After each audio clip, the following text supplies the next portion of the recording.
nílé lóko. Ẹ sì kú dédé àsìkò yìí. Hey guys, it's Aderonke again. Today I'd like to talk about the parts of the body, but more specifically, parts of the head, excluding the neck. So if you do not find anything on the neck or parts of the neck, I intend to make a separate video for the neck.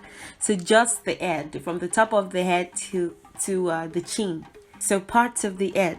And what is head in Yoruba? If you've seen some of my other videos, you might have heard me mention it. It is Ori.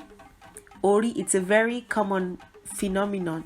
As soon as you get introduced to the Yoruba, language and philosophy and spirituality, Ori is one of the first major themes that come up. We have two major kinds of Ori, which is head. We have the Ori Ode and the Ori Inu. The Ori Ode is the outer head, which is the physical head, and the Ori Inu is the sort of the intuition, the inner brain, the inner self. You could even say the spiritual head, the spiritual self. So I want to sort of make it clear in this video that Ori Inu is not is not physical, right? Because when you say Inu is, I'll get there.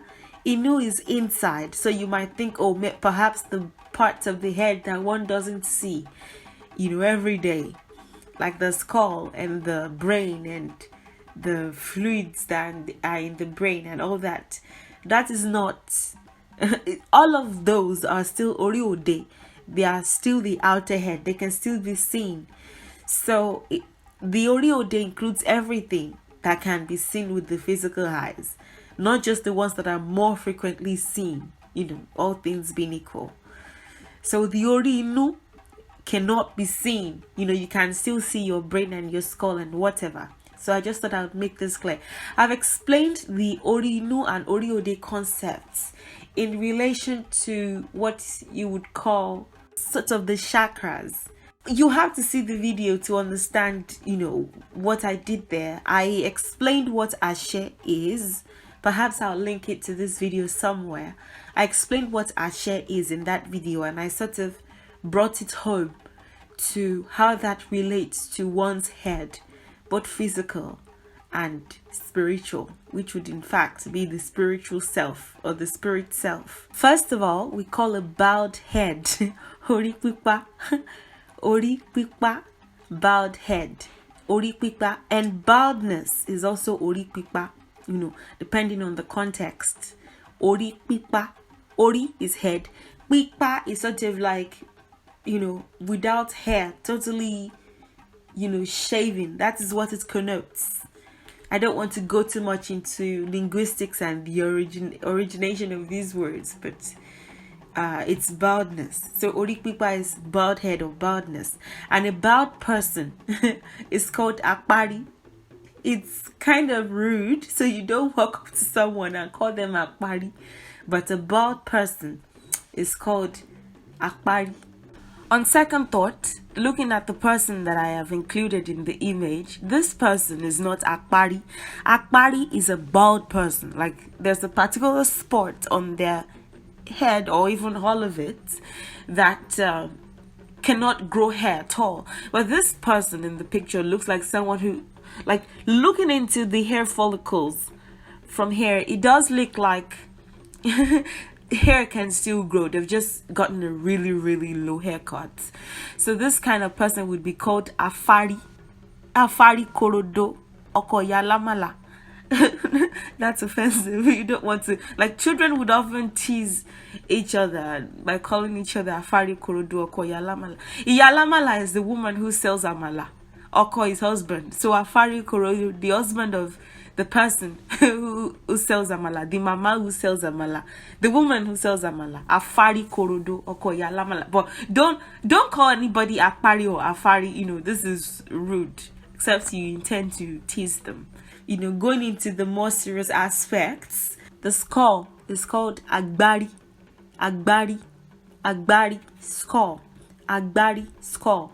Again, not going too deeply into semantics. Some people have said this this word, agbari, is a combination of igba and ori. Ori's head. Igba is like a calabash. So the calabash of the head, or the calabash in the head, sort of. So people have said agbari is that. It could be igbaori. It would make sense if it's igbaori, because like if you feel the skull, it does look like a container, a calabash, in the head. But I think it's more agbari, something that ba is to collect, to put something together. Ba to give something form, to sort of structure something.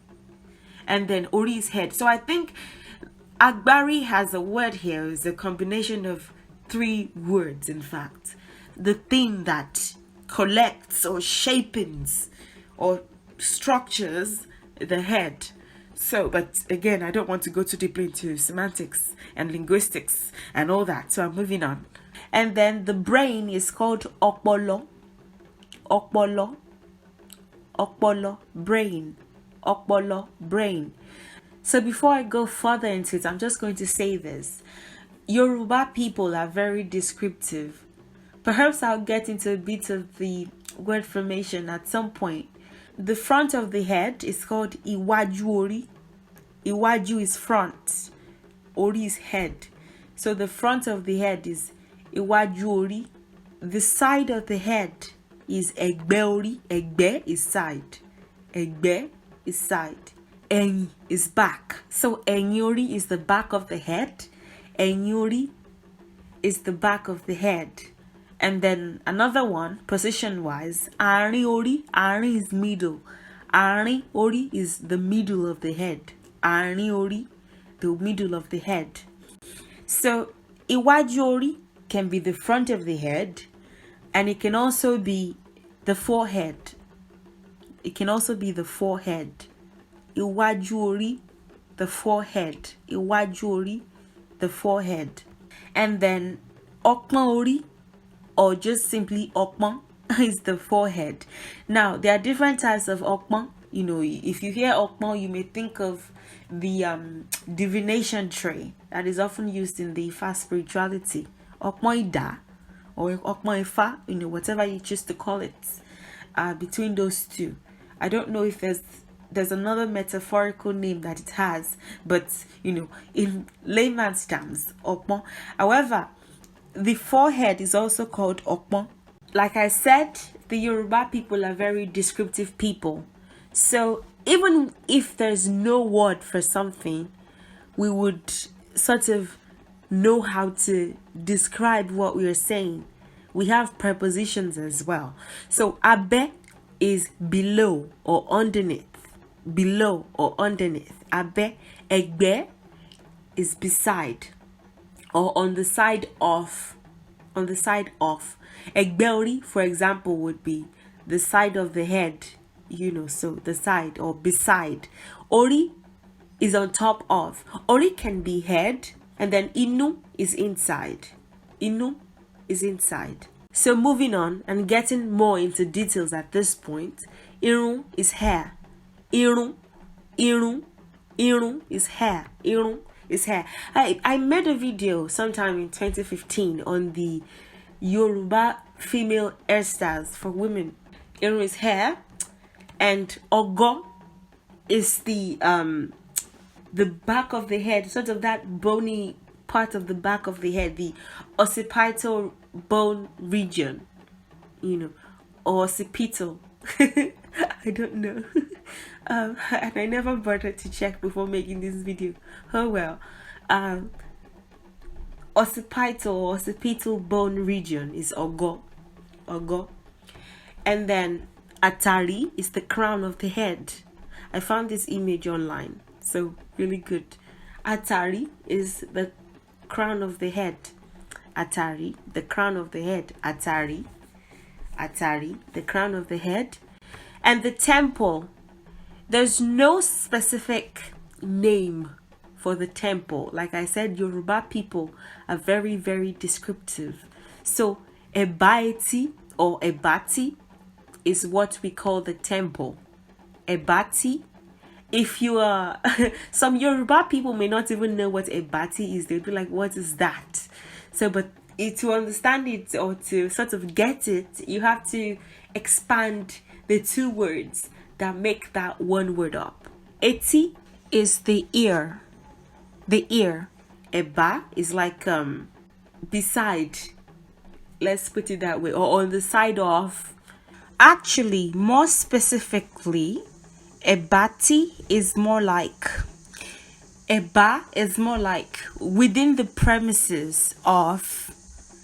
If you were to be, if you would try a bit more to be exact, it would be within the premises of, or where something is, ebati, around where the ear is, or within the premises of the ear. Eba, or you could say beside as well. Beside, or within the premises of, or within the surroundings of, or or beside. Ebaiti.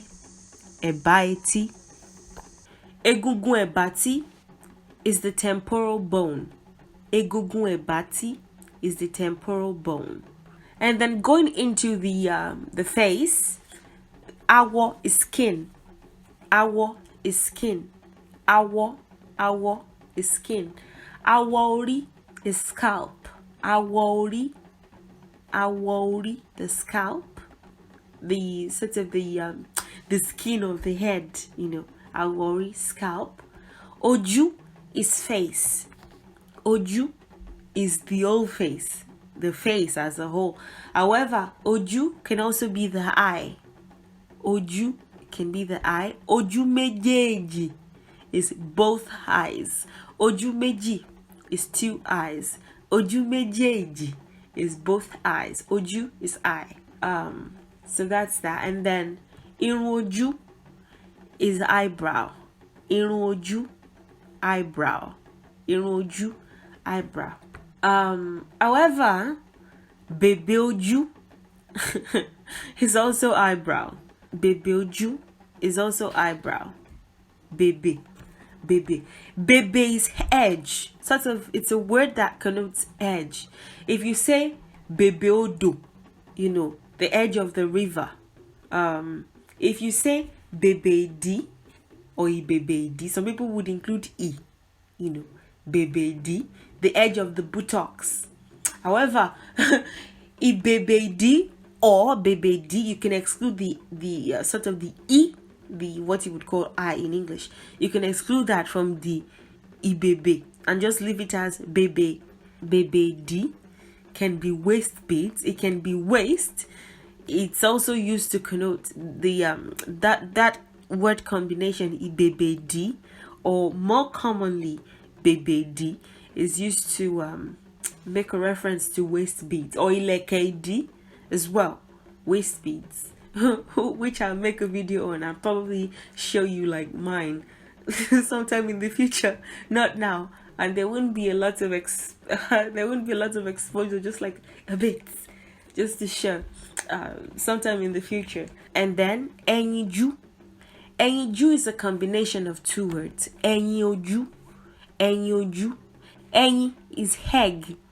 Ẹyin is egg. Ojú is eye. So the egg of the eye. And the iris and the pupil in the eyes. Like I said, when we don't have a word for something, we describe it. Most of our words are very descriptive and very, very metaphorical. Apá dúdú inú ẹyinjú, the dark part in the eyeball. Apá dúdú inú ẹyinjú. Apá is part. Dúdú is dark. Dúdú is dark or black. Inú is inside or in. Ẹyinjú is eyeball. So the dark part in the eyeball, apá dúdú inú ẹyinjú, or you could say ibi dúdú inú ẹyinjú, the dark place in the eyeball. The dark place in the eyeball. The eyeball sort of looks like an egg. The iris and the pupil are the dark parts of it. So apá dúdú inú ẹyinjú, ibi dúdú inú ẹyinjú. you know. If you say that, any Yoruba person will know that you're describing the iris and the pupil. And then moving on, Ipenpeju is the eyelid. Ipenpeju is the eyelid. The upper eyelid is the Ipenpeju oke. The lower eyelid would be Ipenpeju isale. I will get into prepositions very, very soon because we're starting to need that video now. Ipenpe in Ipenpeju is, you could very well say, edge, you know. Ipenpeoju are the two words that make up Ipenpeju. It's a combination of two words. Ipenpe and Oju. Oju is eye. Ipenpe is, I want to say really close to, or you could say at the very edge of, you know, both work, but I guess at the very edge of is more descriptive. So Ipenpeju oke is top or up. And then, which is, you wouldn't use ori in this case. I was saying ori can also be top or up, but not in this case. You would instead use oke, which is top or up. Ipenpeju oke, upper eyelid. Ipenpeju isale, lower eyelid. I'll get there. Irun Ipenpeju is eyelash or eyelashes. Irun is hair. Ipenpeju is the eyelid. So the hair of the eyelid would be the eyelashes. Irun Ipenpeju, irun Ipenpeju, irun Ipenpeju. And then the nose is imu, imu, imu, imu, imu, mu. I'm trying really hard to restrain myself from breaking the words down and going into word origins. But mu is to take. You sort of see how these words came to be if you really look into those words. Mu is take. So it is through the nose that we take. Excuse me. I took too much hair. So it is through the nose that we take. Imu. So our sort of taking. Imu, you know, nose. But the linguistics aspect is not today, because this video is getting long already. And then imu, like I said, is nose. Igimu, igi is the nasal bridge, sort of. The nasal bridge or the nasal bone area is igimu, igimu, igimu, igimu. Igi is tree. You see that the Yoruba people are very metaphorical and very descriptive with the way that they form words. So with the way that we form words, you know, igi is tree. Imu is the nose, right?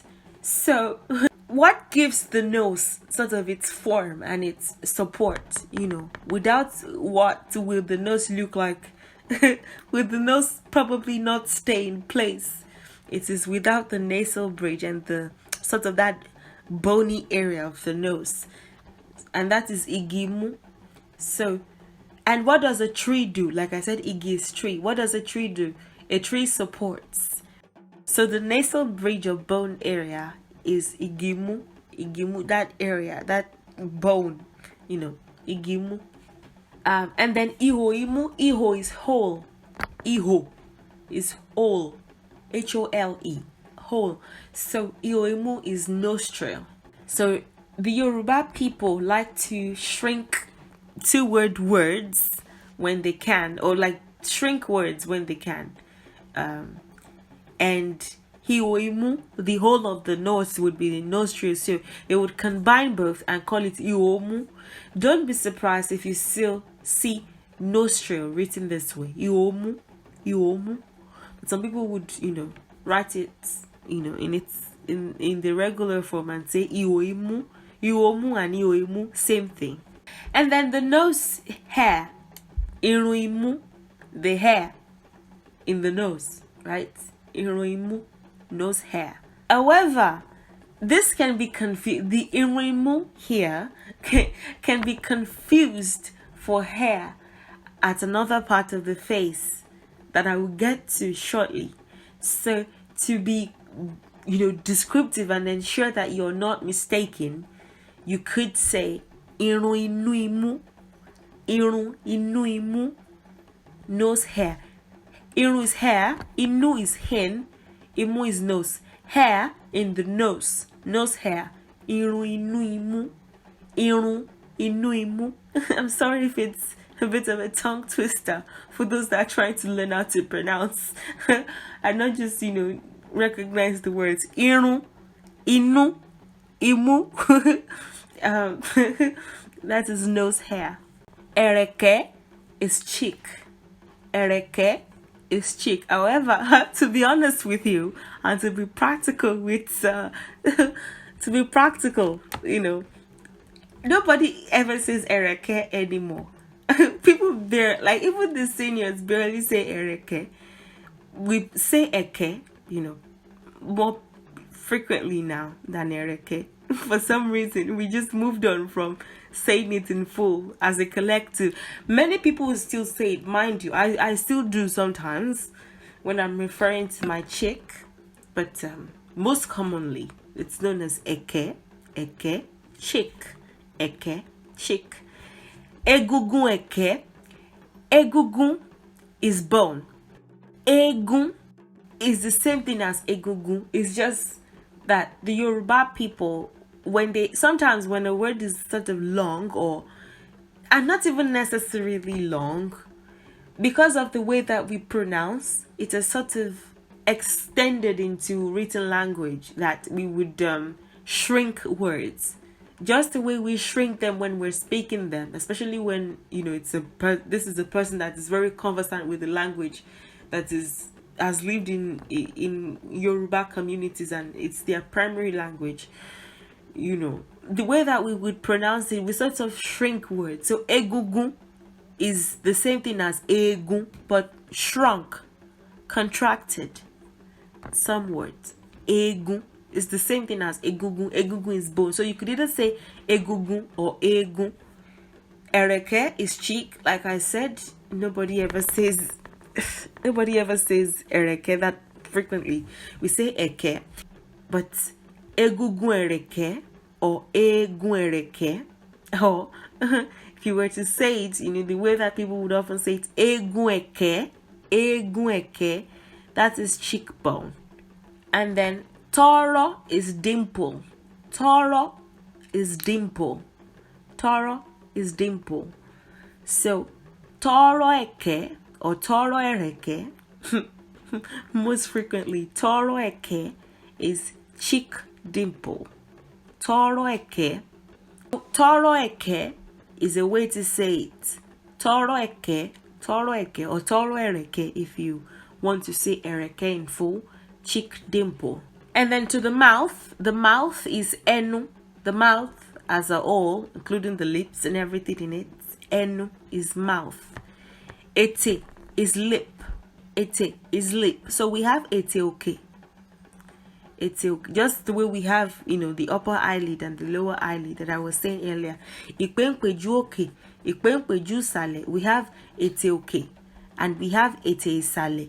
Ete okay is the upper lip. Ete okay is the upper lip. Ete sale is the lower lip. Ete sale, lower lip. People barely call mustache iruete. I'll tell you what they call it in the next slide.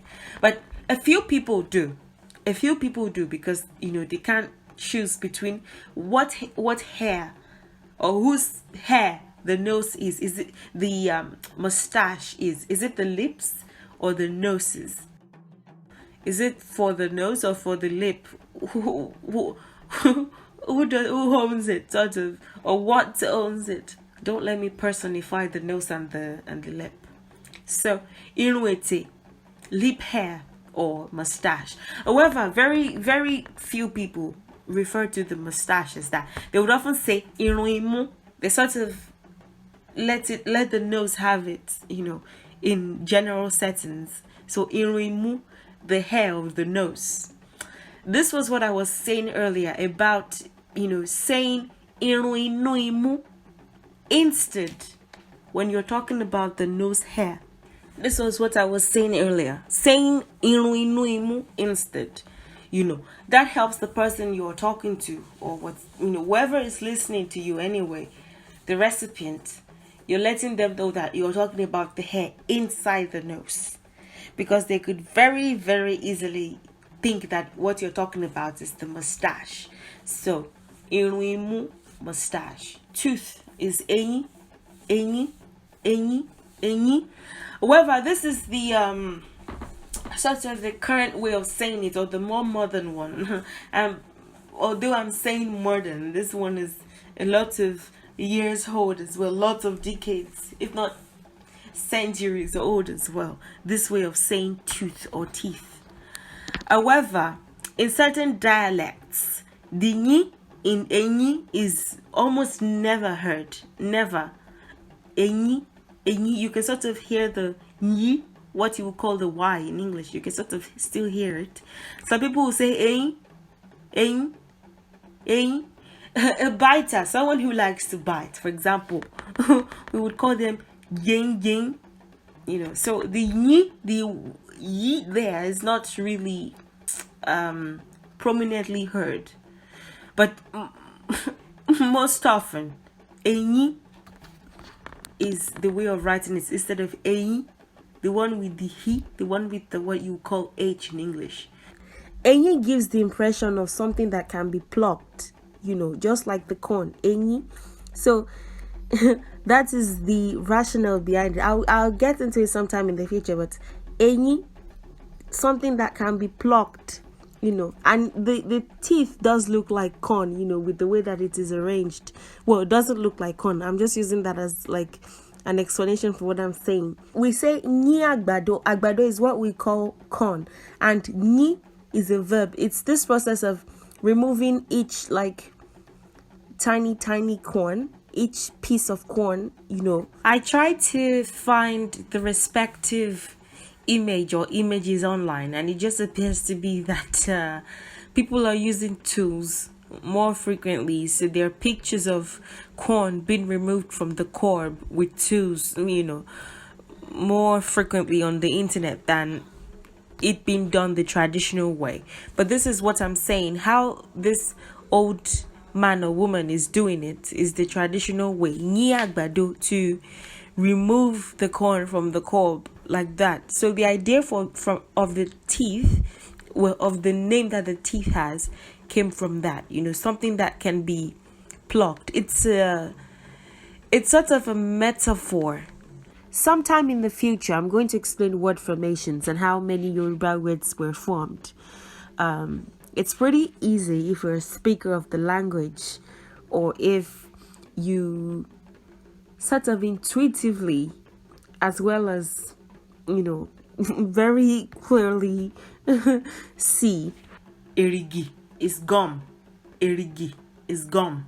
Erigi, erigi, erigi is gum. Eri. Ri is sort of, how do I explain this? You sort of see how these words were made.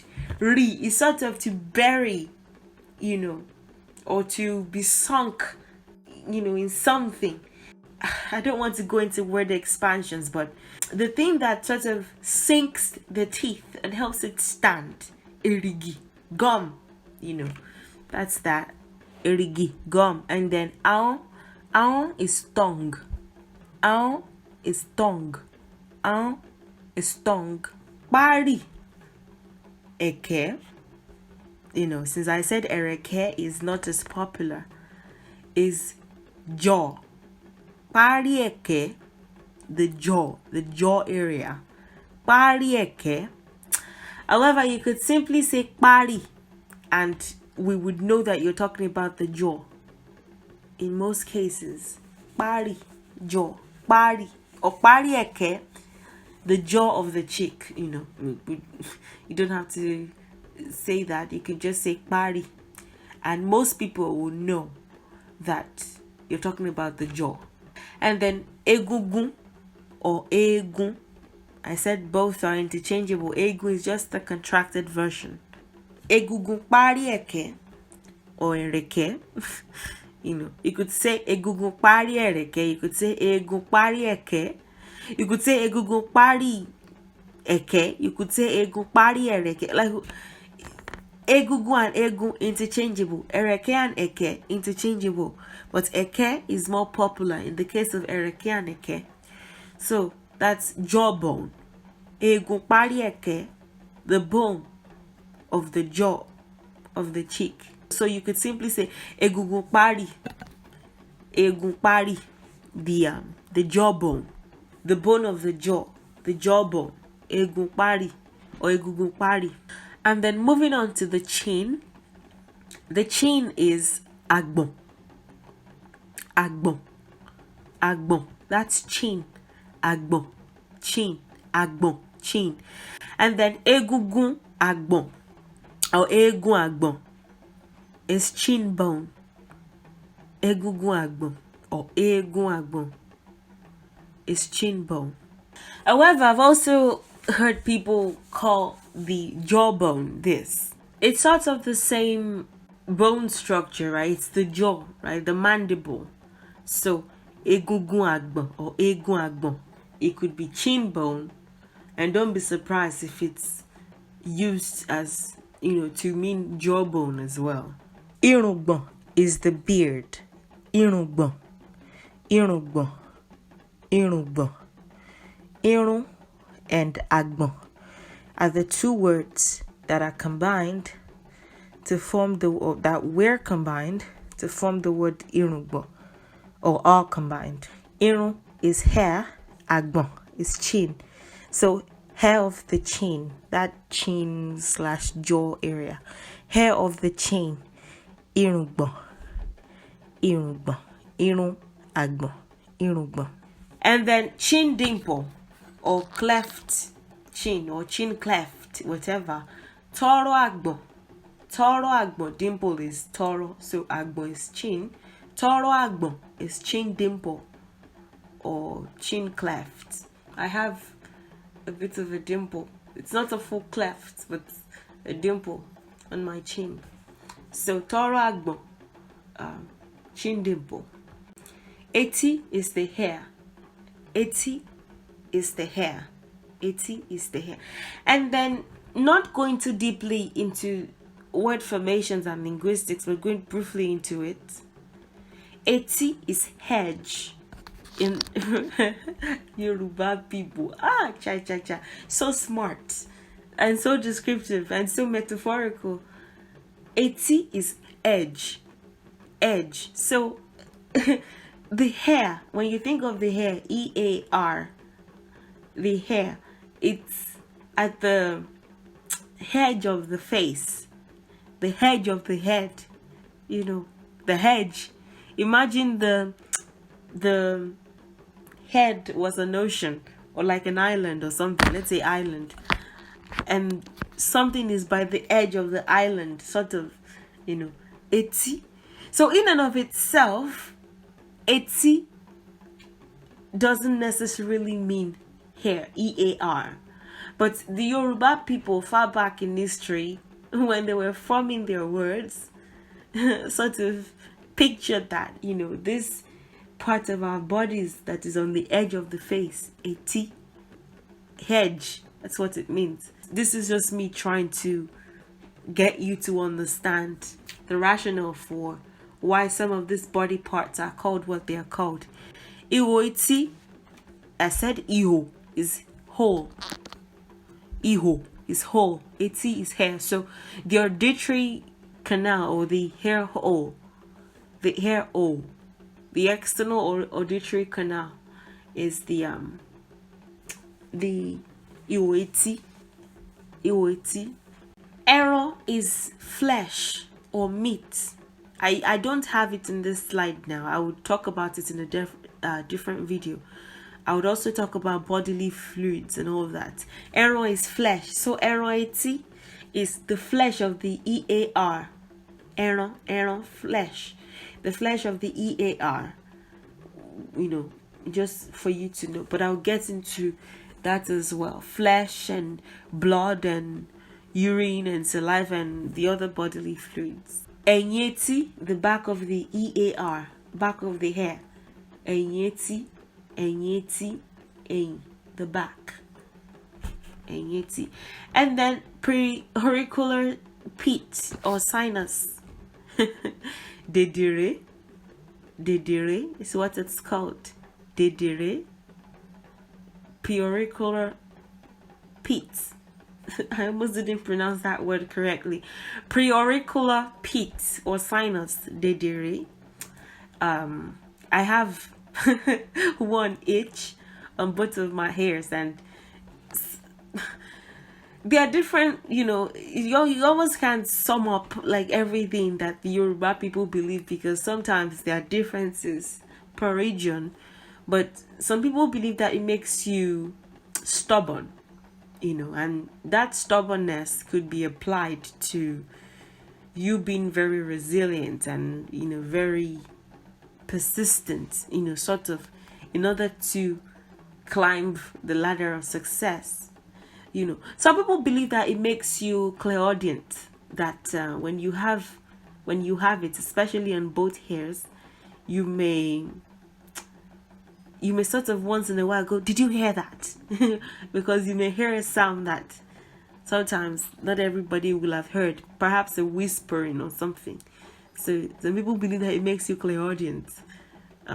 For me, I know that I sometimes hear things, sometimes not even necessarily audibly, but clear enough for me to consider that didn't come from me. But I wouldn't necessarily say that I'm like super clairaudient or anything, or say that this is in fact true in all cases. But dedire is the preauricular pit or sinus. And then back to what I was saying about prepositions. Abe, below, egbe, beside, ori, I will talk about more of those when I make the specific video. Let's say someone asks you, if you're telling someone, oh, something, let's say you're trying to tell someone, I have a swelling on my face. Oju is face, right? So it can also be eye, but it's face as well. Oju mi wu. Oju mi wu, my eye, my face, wu, is swollen. So you could say oju mi wu, my face swollen. My face is swollen. My face is swollen. Oju mi wu.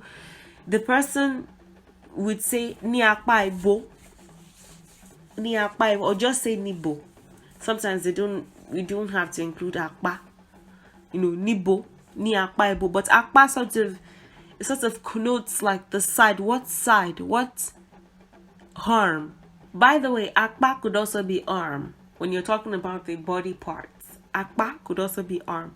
But here it's used to connote side. In what side? Where?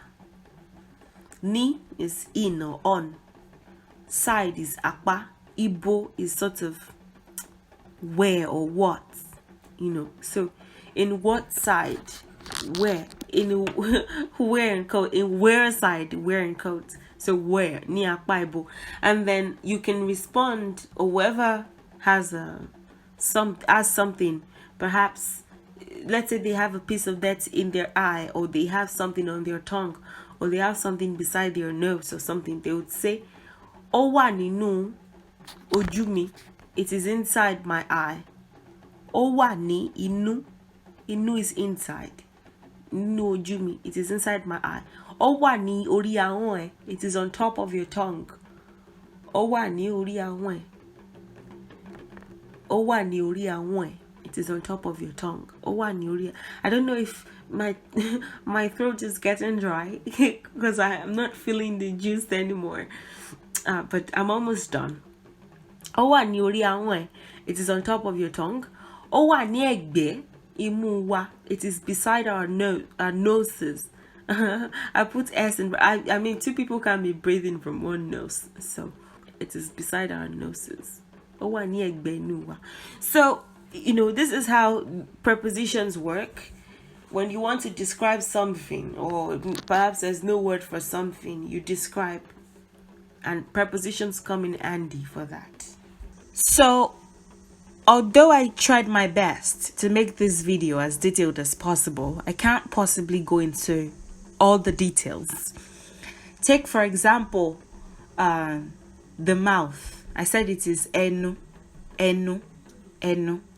However, it can also be erun, erun. It can also be erun. If you are from that Oshogbo, Ijesha, Modakeke side, especially that Osun State, those Osun State parts, you would be quite aware that, erun is the dialectical way of saying enu in those parts. The languages, the dialects tend to be similar in those parts. So don't be surprised if you hear different names, whether plain or metaphorical, for these body parts that I've addressed. I've not covered the all in all, but I've covered, what I can. And I've tried my best. Maybe in the future we can go into dialects, but to be able to fluently speak dialect, you have to even be able to speak the baseline, the average Yoruba, the regular Yoruba. They're all regular, but the lingua franca Yoruba, the one that everyone can speak. If you have any questions, please do not hesitate to ask. Please leave your comments and share this video if you'd like to. Thank you. And thank you so much for your support. Please continue to support my channel. And I'll see you in the next video. Have a good day and goodbye.